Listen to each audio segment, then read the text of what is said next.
With the fascist Republicans racially gerrymandering Tennessee, the best solution is community councils.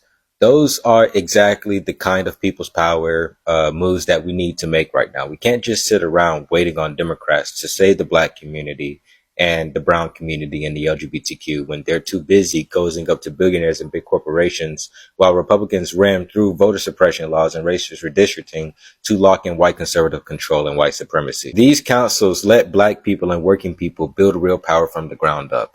And the low income neighborhoods that get hit the hardest by police violence and bad schools and bad infrastructure, we organize our own decision making.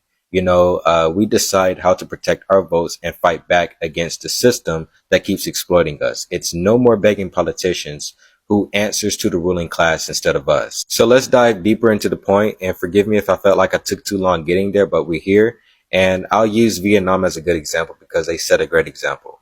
While we're over here in America dealing with racist voter suppression, white supremacy, gerrymandering by white conservatives, and both parties selling us out to billionaires and big corporations, Vietnam built something real, and that's people's power from the bottom up. And as we look at this chart, they have people's committees running from the national level all the way down to the commune level where people actually live and stay. And at the top, you have the national government, and then provincial people's committees, and then you have district people's committees. And right here at the bottom, again, there's the commune people's committees, and that's us, the people. That's the local levels where real decisions should be made for education, finance, housing, safety, and everything else like infrastructure.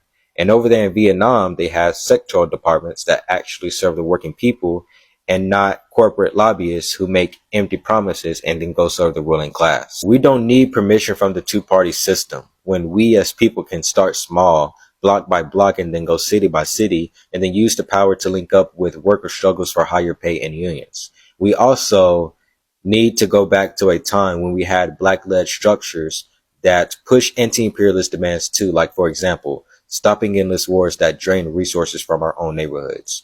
You should want the people to hold the real authority and power, and not some politician or some billionaire in Washington serving the elite and not you. And with everything we're seeing happening right now in Tennessee to Memphis with the racist gerrymandering, I honestly think if there had already been a strong intercommunal council structure in place, a lot of this would hit differently. And no, I'm not saying that we should ignore or downplay racism at all. What I mean is that the black community would already have an organized power structure rooted in the people themselves in their own community, so outside forces wouldn't be able to strip away as much political, social, or economic power because the community in Memphis would have already built and sustained it on its own. And yeah, of course, the Republican Party love to be racist. Of course, they love to be fascists and white supremacists. But imagine already having community councils locked in to the point to where we don't have to worry about them as much.